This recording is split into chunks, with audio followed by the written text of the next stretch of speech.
Bonjour et bienvenue dans ce nouveau numéro de Social Café, votre rendez-vous du week-end. Au Salon de l'Agriculture, nous sommes sur le stand du Biogaz Café dans le pavillon 4 du Parc des Expositions, porte de Versailles. Aujourd'hui, nous recevons Jean-Baptiste Moreau, député La République En Marche de la Creuse. Au programme, 20 minutes d'interview avec notamment un retour sur la politique du gouvernement à mi-mandat, écologie, agriculture, transition énergétique. Où en sommes-nous et que reste-t-il à faire? Nous verrons ça avec Bastien Cochet. Nous vous avons également demandé de poser vos questions à Jean-Baptiste Moreau sur les réseaux sociaux de Fréquence ESJ. Nous lui poserons ces questions à la fin de l'émission. Social Café, ça commence maintenant.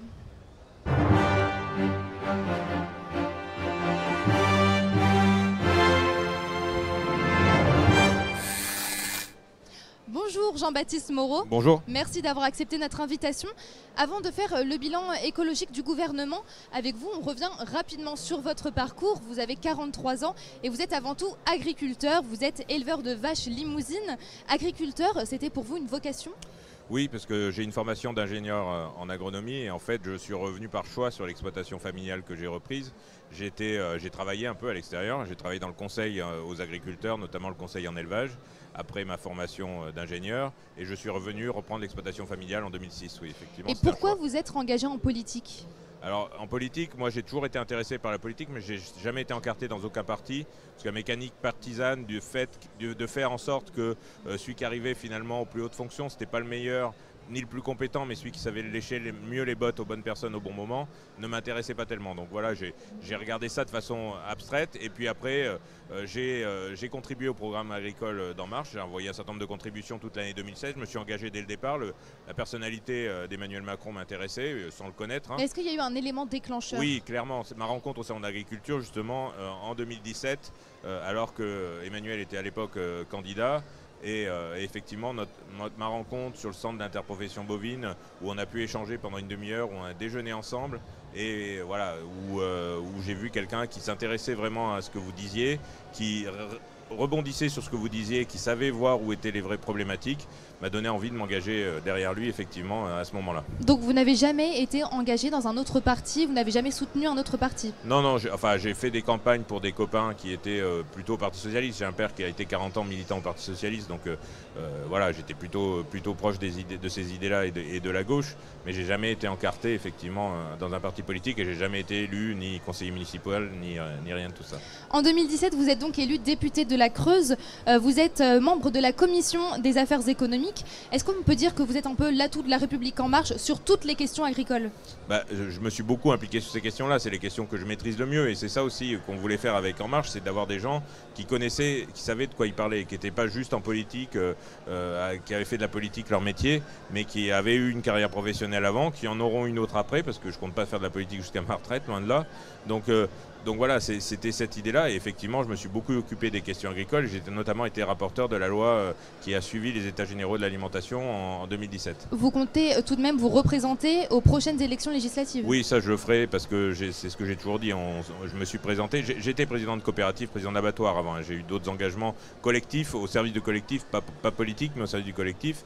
Et il faut toujours assumer son bilan. Et donc j'assumerai le bilan de ma mandature aux prochaines élections. Mais après, c'est ce que j'ai dit depuis la campagne 2017 d'ailleurs, ce sera 2 mandats, c'est-à-dire 10 ans. Et c'est tout, parce que après le renouvellement, il est permanent et on doit laisser la place à d'autres personnes qui auront d'autres idées et qui feront d'autres choses. Vous avez lancé le plan particulier pour la Creuse en 2017. Concrètement, en quoi consiste ce plan ? Le plan, il a été lancé en coopération avec le président de la République, que j'ai eu au téléphone un dimanche matin, en l'alertant sur la fermeture d'une usine qui s'appelait GMS à la Souterraine, qui laissait 170 personnes sur le carreau, et 170 personnes en région parisienne, c'est tous les jours.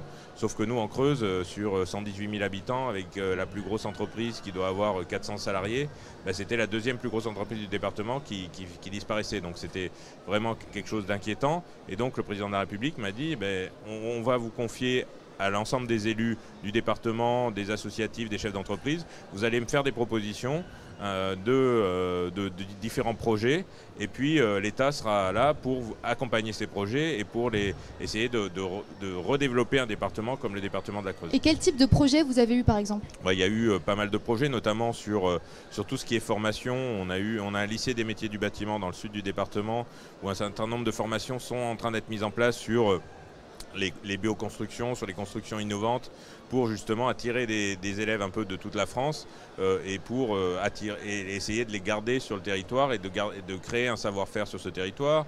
On a une cité thermale, donc la rénovation d'un certain nombre de bâtiments. On a aussi le numérique, l'accès au numérique, puisque on sait très bien que les distances, nous on est à 3 heures de Paris à peu près, on est à 3 heures de Lyon, 3 heures de Bordeaux. Ça c'est un peu incompressible, mais ce qui peut nous permettre d'attirer, on a un confort de vie qui est reconnu parmi beaucoup, mais ce qui nous manque, ce qu'il nous faut, c'est de l'accès au numérique, de l'accès à la téléphonie, du haut débit, parce qu'on peut attirer des startups. On en a déjà d'ailleurs sur le département.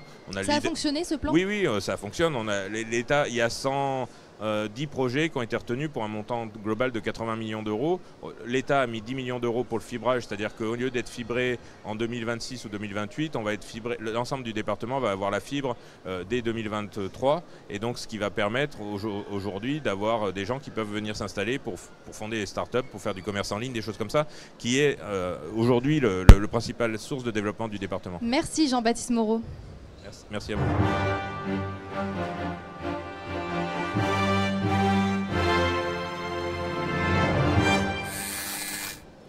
Cela fait maintenant 3 ans qu'Emmanuel Macron est président de la République et le moins qu'on puisse dire, c'est que la politique du gouvernement ne fait pas l'unanimité dans le monde agricole.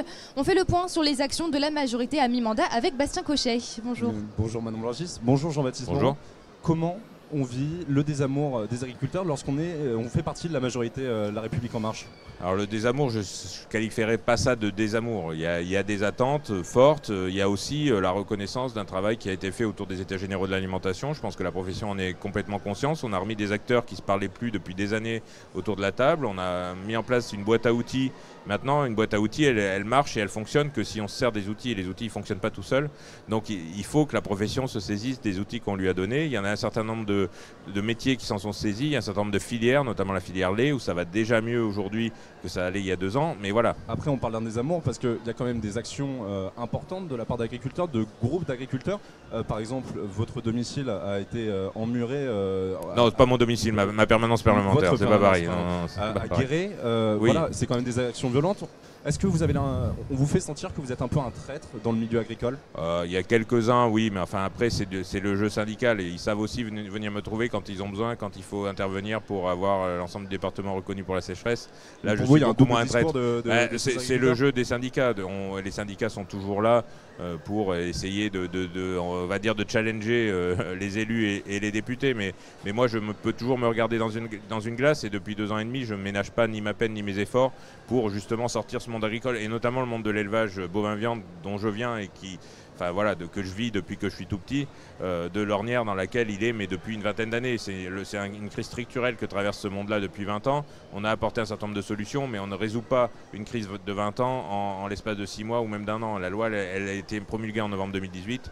Il reste des progrès à faire, il reste des choses sans doute à la compléter, mais on a déjà fait beaucoup et moi, je ne suis pas un traître. Je sais ce que je fais, je sais ce que je vaux. Par contre, il y a certains syndicalistes qui devraient se poser des questions sur leur action depuis 30 ans ou 40 ans. Justement, vous avez un background assez important au niveau agricole, vous venez vraiment de ce milieu. Oui. Est-ce que vous trouvez que Didier Guillaume fait un bon travail en tant que ministre de l'Agriculture? Oui, c'est quelqu'un qui connaît les questions, hein. Il a été élu local, il a été président de conseil départemental, il connaît très bien les questions agricoles.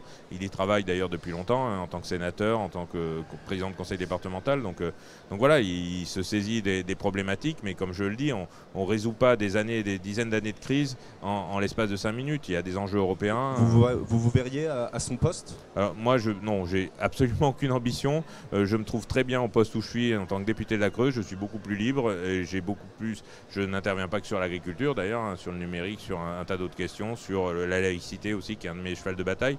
Donc moi, je suis très heureux en tant que député et je n'ai absolument aucune autre ambition. À LREM, vous êtes quand même un peu le référent du monde agricole. Il y a eu un grand débat qui dure depuis maintenant plusieurs mois, bientôt plusieurs années. C'est le CETA.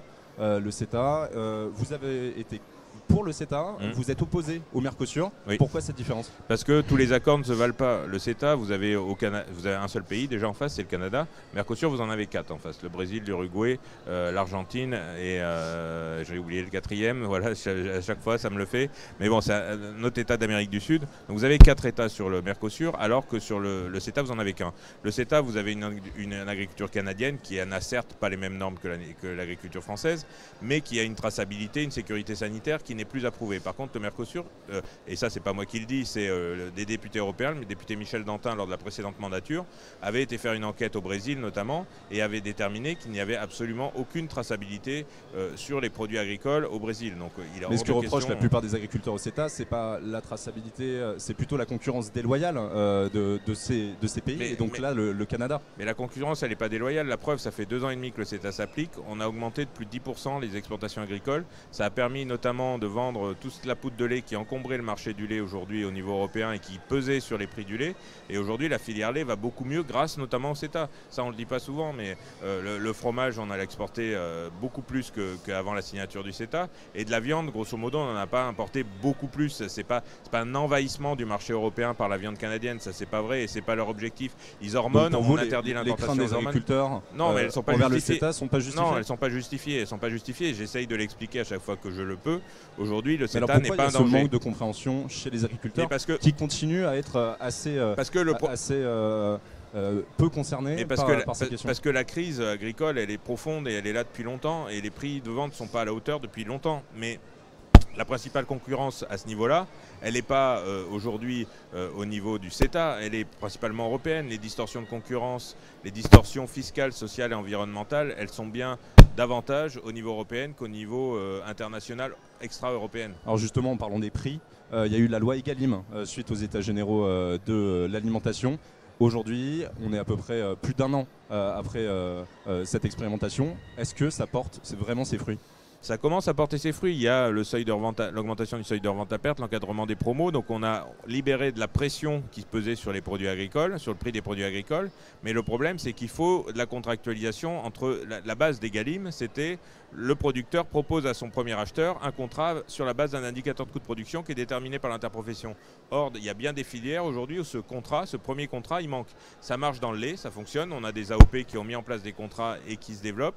Par contre, ça ne marche pas dans la viande notamment. Mais alors, d'un côté, il y a la marge pour les producteurs, mais aussi il y a le ressenti dans les rayons pour les consommateurs.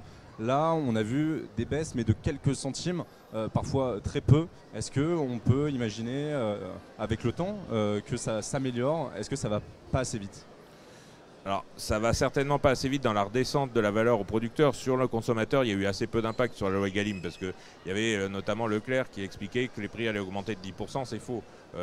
L'inflation, elle a été d'autour de 0,7 à 1%, ce qui était planifié. Mais le problème, c'est que cet argent qui a été libéré et qui a été demandé aux consommateurs, il n'est pas redescendu en bas de la chaîne parce que ce premier barreau de l'échelle, on va dire, il manque aujourd'hui. Cette contractualisation sur la base des indicateurs de coût de production, elle n'a pas été mise en place et on n'a pas une structuration dans certaines filières suffisante, c'est-à-dire qu'on a des agriculteurs qui vont tout seuls en face d'un géant de l'agroalimentaire comme Lactalis ou Bigard, au lieu d'y aller à 600, 700, 800, 900 000 agriculteurs. Il faut une meilleure structuration. Il faut une meilleure structuration. De toute façon, on écrit libre. On a dans la filière agroalimentaire des géants au niveau de la grande distribution avec 4 centrales d'achat. On a des géants au niveau de l'agroalimentaire avec Bigard et Lactalis, par exemple, Bigard pour la viande, Lactalis pour le lait. Et en face, on a une myriade de producteurs et d'organisations de producteurs. Est-ce que ces centrales n'ont pas trop de pouvoir ?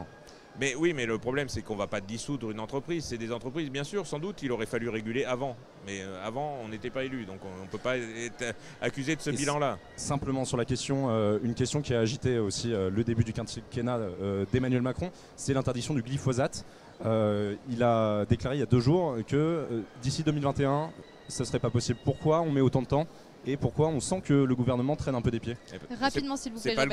C'est pas le gouvernement qui traîne des pieds. Aujourd'hui, le glyphosate, les agriculteurs l'utilisent, pas parce que ça leur fait plaisir, juste parce que c'est efficace et relativement peu cher et que c'est un moyen justement d'abaisser les coûts de production qui sont déjà significativement plus élevés.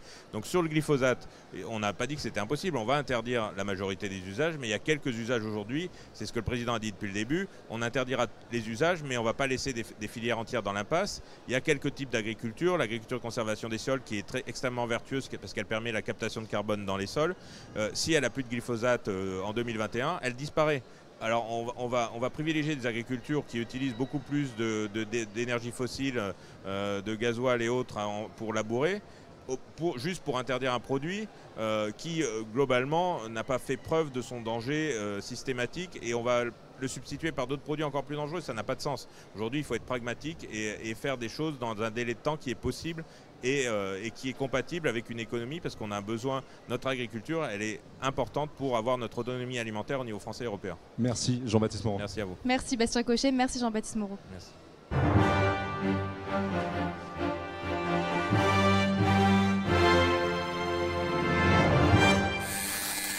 On part maintenant du côté des réseaux sociaux de Fréquence ESJ, où nous vous avons demandé de poser vos questions à Jean-Baptiste Moreau. Je rappelle donc que vous êtes député LREM de la Creuse. On en a donc sélectionné quelques-unes, dont celle de Yanis, qui vous demande si la légalisation du cannabis médical est une porte d'entrée vers la légalisation du cannabis récréatif.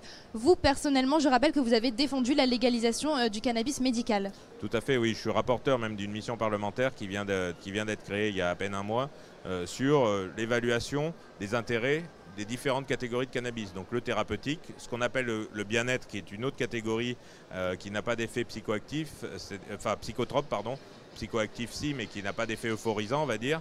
Et le troisième qui est le cannabis récréatif, c'est-à-dire le pétard couramment, que l'on appelle couramment.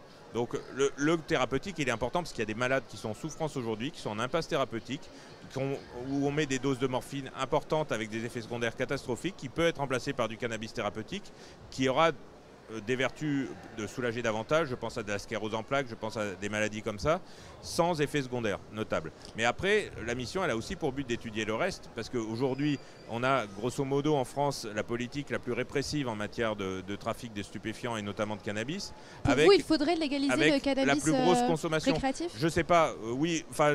Moi, mon avis importe peu finalement. Je suis plutôt favorable a priori, moi. Mais ce qu'il faut, c'est pas dire j'y crois ou j'ai envie ou je suis pour ou je suis contre, c'est d'avoir des arguments en face. Aujourd'hui, on est la politique la plus répressive et on est les plus gros consommateurs. Donc clairement, ça ne fonctionne pas, ça ne marche pas. Donc il faut se reposer la question, qu'est-ce qu'on fait ? Est-ce qu'on va voir dans les pays qui ont légalisé, parce qu'il y a d'autres pays, il y a le Canada, il y a certains États des États-Unis, il y a l'Uruguay qui ont déjà légalisé. Donc il faut aller voir là-bas comment ça s'est passé, si c'est mieux après qu'avant ou pire. Autre question, Jean-Baptiste Moreau, une question d'Élise. Ce n'est pas un peu difficile de rendre le département de la Creuse attractif ? Alors c'est vrai qu'il a une image et les Creusois se sont évertués pendant des années à la rendre encore plus négative, c'est-à-dire qu'à chaque fois qu'on parlait de la Creuse, c'était pour dire qu'une poste disparaissait, qu'une école fermait, enfin c'était que des choses comme ça, mais elle a un certain nombre d'atouts, notamment au moment de ce changement climatique et de la transition énergétique. C'est un cadre de vie qui est hyper préservé, avec des agriculteurs qui sont hyper respectueux de l'environnement.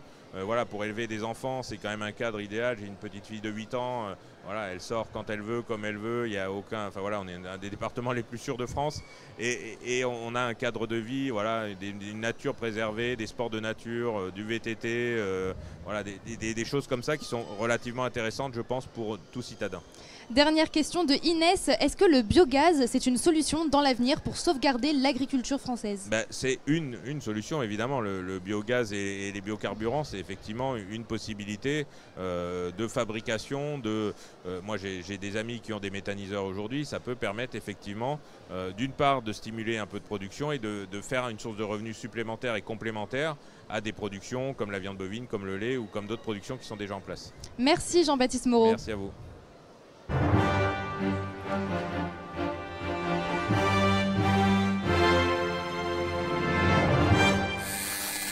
C'est déjà la fin de ce Social Café. Merci Jean-Baptiste Moreau d'avoir accepté notre invitation. Merci à vous. Je rappelle donc que vous êtes député La République En Marche de la Creuse. Dans notre prochain numéro de Social Café, nous recevrons Alain Coulombelle, porte-parole du parti Europe Écologie Les Verts. N'hésitez pas à nous suivre sur les réseaux sociaux de Fréquence ESJ, Facebook, Instagram ou Twitter. À très vite sur Fréquence ESJ.